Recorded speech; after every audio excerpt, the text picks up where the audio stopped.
고대 헬라 작가인 디오게네스가 쓴 책이 있는데요. 이 철학자들의 삶이라는 책이 있습니다. 여기에 보면 이 알지 못하는 신의 재단에 대한 그 배경이 잘 나와 있는데, 주전 600년 전쯤에 지금 우리가 갖고 있는 이 코로나 팬데믹 같은 끔찍한 역병이 아테네에 퍼졌다고 해요. 사람들은 이 신이 노해서 이런 역병을 준 줄 알고 거기 존재하는 모든 신전에 제물을 바쳤다고 합니다. 근데 이 역병이 멈추질 않은 거예요. 그때 이 에피메니데스의 역설로 유명한 이 에피메니데스가 사람들에게 이렇게 얘기했대요. 우리가 모르는 어떤 신을 화내게 했기 때문이다. 이렇게 이야기하면서 많은 양떼를 풀어놓고 그 양들이 눕는 장소가 어디든지 거기에서 제단을 꾸리고 알지 못하는 신에게 제사를 드려라 이렇게 말했다고 합니다. 그래서 사람들이 이렇게 양을 풀어놓고 그 말대로 그 양이 눕는 곳마다 알지 못하는 신에게 제사를 드리니까 이 역병이 사라졌다, 이런 기록이 있어요. 그래서 이 유래가 그렇게 된 거라고 하는데, 이것이 사실인지 설화인지는 알 수 없지만 어쨌든 이 스토리를 통해서 우리 헬라인들이 가지고 있었던 종교적 허영심, 이것이 얼마나 대단했는가 잘 보여줄 수 있다고 할 수 있습니다.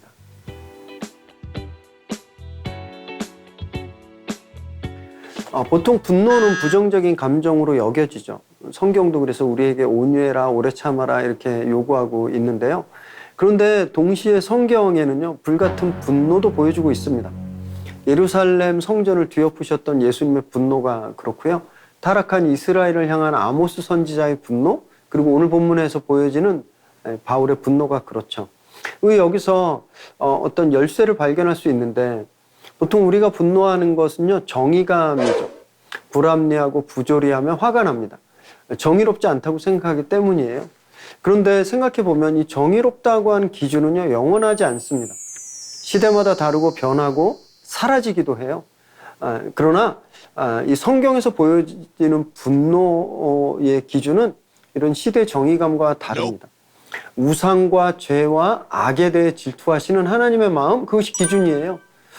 그래서 우리도 분노가 치밀어 오를 때 내가 가지고 있는 정의감이 이 분노를 일으키게 하는지, 아니면 하나님의 마음, 이 세상의 우상에 대한, 이 죄에 대한 하나님의 마음이 분노를 일으키게 하는지 먼저 좀 조심스럽게 분별해야 될 필요가 있다고 생각합니다. 그렇다고 해서 부정과 부조리에 대한 분노가 의미 없다, 이건 절대 아닙니다. 역사는요, 그런 분노에 의해서 발전해 왔기 때문이거든요.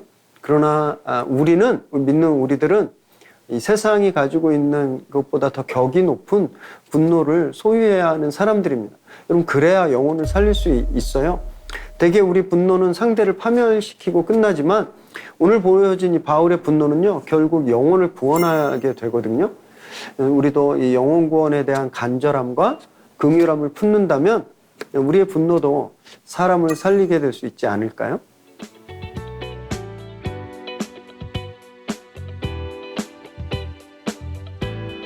바울의 삶을 한마디로 요약하면 열심이라고 할 수 있습니다. 이 원어로는 젤로스라고 하고요, 영어로는 jealous, 그러니까 질투라고 번역되는 말인데, 한글 성경에서는 이 단어를 시기심, 또 열심으로 해석합니다.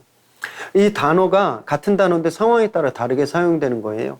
바울의 경우에는 주님을 만나기 전에 율법의 열심이었죠. 이것을 시기로 번역합니다. 그러나 개종 후에는 이거 열심으로 번역해요. 같은 거죠. 근본적으로 같은 거예요. 믿는 것에 대한 열렬한 마음입니다. 믿음을 위해서 모든 것을 버릴 수 있는 열정을 뜻하는 거예요. 이 열정이 율법에 사로잡혔을 때는 다른 사람을 질투하고 시기하지만, 복음에 사로잡혔을 때는 영혼을 살리는 일에 물불을 가리지 않는 강한 의지가 되는 거죠. 그래서 먼저 우리는요, 이런 열정을 회복해야 됩니다. 물에 술 탄 듯, 술에 물 탄 듯 그런 뜨뜨미지근한 태도가 아니라 열심을 내고 올인하는 그런 집요함이 있어야 되는 거예요. 그리고 복음의 모든 것을 걸어야 합니다. 그래야 우리도 바울처럼 열정적인 삶을 살 수 있게 되거든요. 저와 여러분 모두 정말 복음에 사로잡혀서 바울처럼 이 불타는 삶을 살게 되시기를 바랍니다. 네, 오늘도 보내주신 질문 가지고 즐거운 시간 가졌는데요.